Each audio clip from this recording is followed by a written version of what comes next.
اليوم هنالك قرار من مجلس النواب الأمريكي الكونغرس.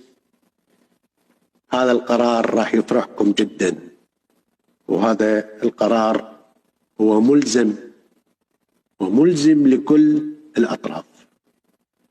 قرار هذا إنهاء إرهاب النظام الإيراني، إنهاء إرهاب النظام الإيراني. هذا المشروع أول مرة مدعوم من الأغلبية من الحزبين، ويؤيد نضال الشعب الإيراني ضد الطغمة الحاكمة.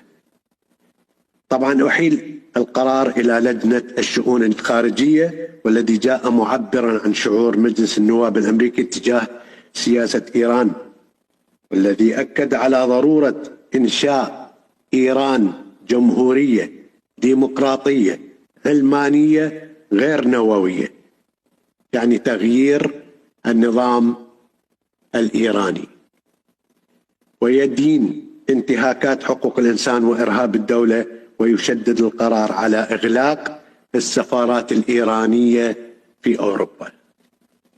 إيران انتهت،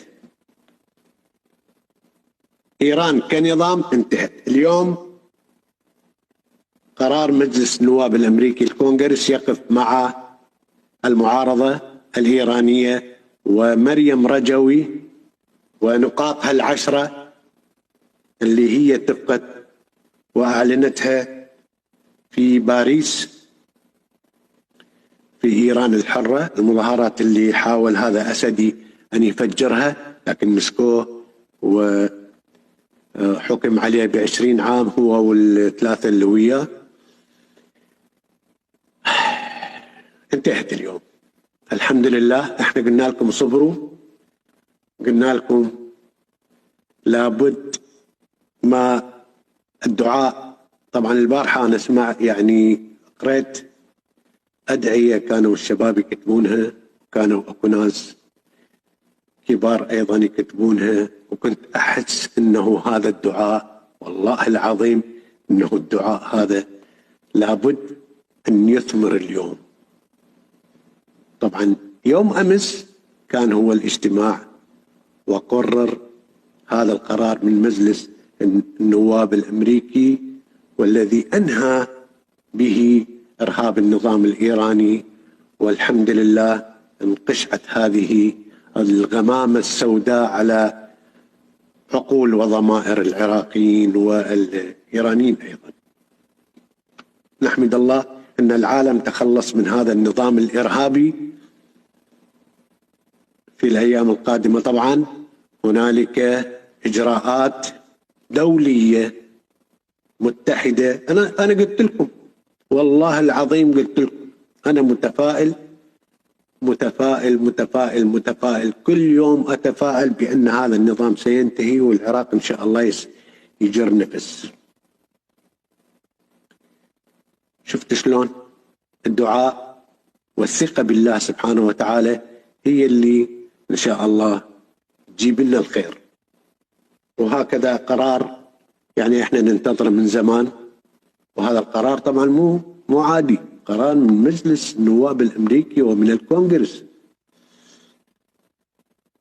وشوفوا انتوا اقروا، لأنه هذا القرار هو رقم 118 HRES 118، ممكن أن تطلعون عليه في أي موقع من المواقع، بس اكتبوا قرار مجلس النواب الأمريكي إنهاء إرهاب النظام الإيراني، راح تقرون تفاصيلها، لأنه أنا كاتبه بس طويل جدا، يعني لو أقرأ شوية يطول ياخذ له ساعة.